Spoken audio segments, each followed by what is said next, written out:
women were always working. They were never unemployed, right? And then what is happening when we calculate our labor force? Why don't we count the women?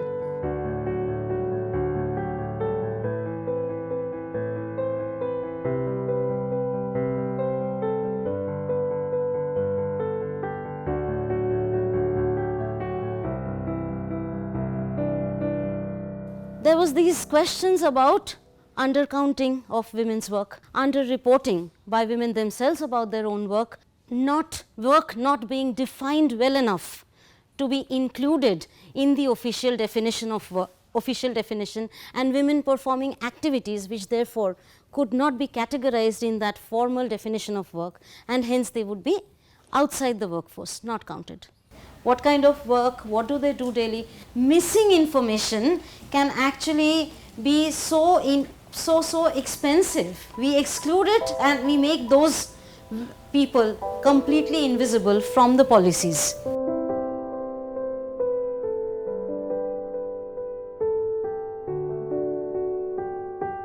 When we count work, we go by the standardized definitions of work, which is something that is given to us after much deliberations and years of deliberations, decades of deliberations within the ILO. And that when we collect data based on that definition of work by asking a very simple question to the respondent, are you working? And if the answer is yes, there is a follow-up about quite a few questions about what is it that you do? Another question on how do you get your incomes, and distinguish between self-employed and wage-employed.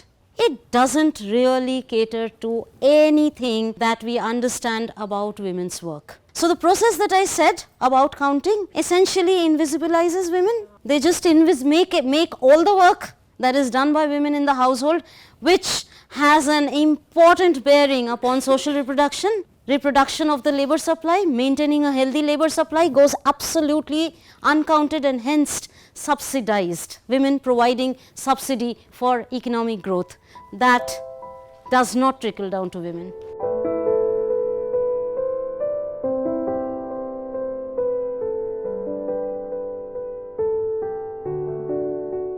Coming to South Asia and India particularly, most of our workers are in the informal sector. We all know that. More than 90% of workers are in the informal sector, and whether women's work within the informal sector is counted or not. And the answer is of course no. People, even gender statisticians like Adriana Mehta Greenwood, they have written immensely that data is inadequate and it does not give you full perception of reality, it distorts the reality. The more you see in the Asia Pacific region the time spent in unpaid work, the less time for women is spent in paid work. So the moment your unpaid work increases, your paid work shrinks. We have to value care in unpaid work because women spend 3 times as much on unpaid care work. So these are some of the questions when we work on time use, we try to search for answers. 2019 time use survey which we conducted in India for the first time.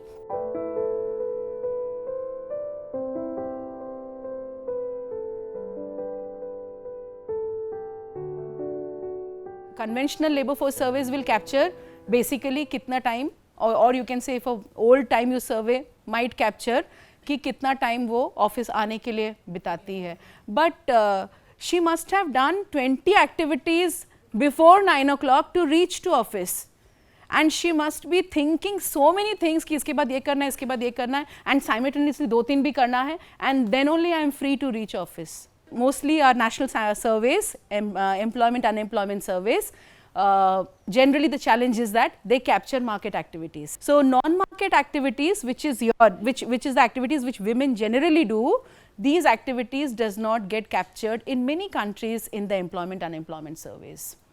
So that is important, it is significant because women spend a large amount of their time doing these activities. So when the International Conference on Labour Statisticians met in 2013, the ICLS, they recommended that the definition of work should be modified. You have to capture both market and non-market activities because it has a larger meaning. It's not about work or non-work, it is also about your well-being.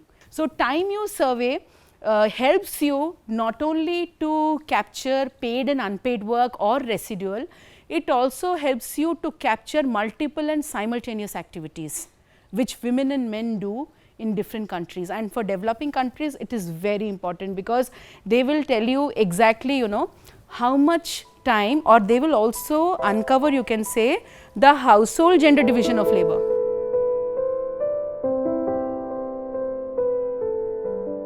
So politics of data is not just about who is excluded and who is included, but it is also about how one is included and what is included. The discourse of development sort of created the idea that, especially when colonialism created that populations need to be governed and controlled, and therefore unproductive or socially undesirable populations, wanderers, vagabonds, never sort of came in this, within this category of population, and therefore this urge to govern the population asked for a certain kind of data.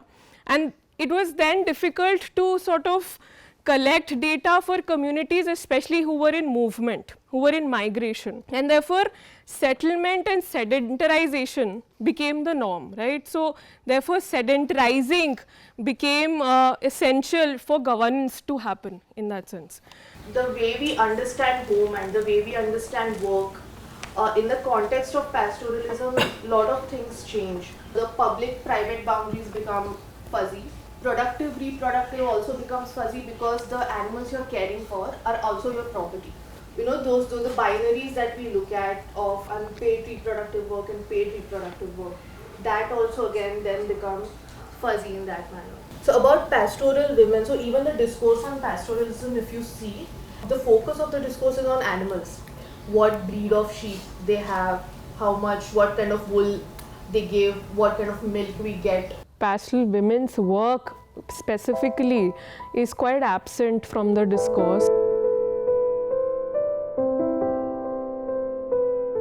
The idea was also to imagine data collection and writing beyond our own endeavor.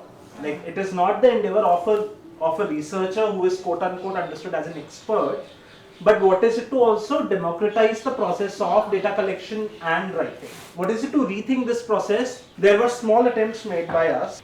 We actually collaborated with an activist who was from the pastoral community itself.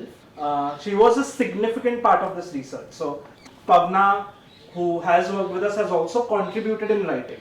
We actually, what we did was to create a space where all of us would write together.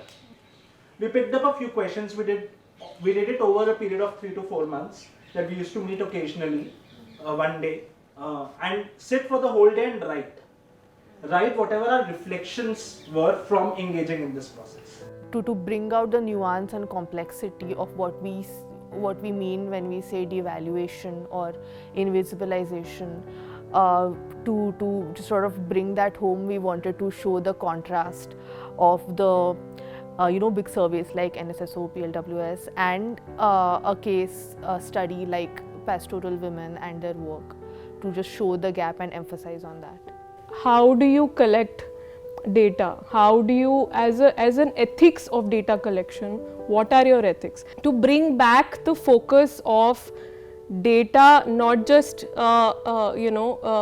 in tables and numbers, but also to methodology and the ethics of gathering, collecting data, and how do you do it. So it starts from discussions and dialogues and then gets into the statistics, real statistics. So while there is a push to collect gender disaggregated information, there is also a push to develop statistical frameworks that would include women.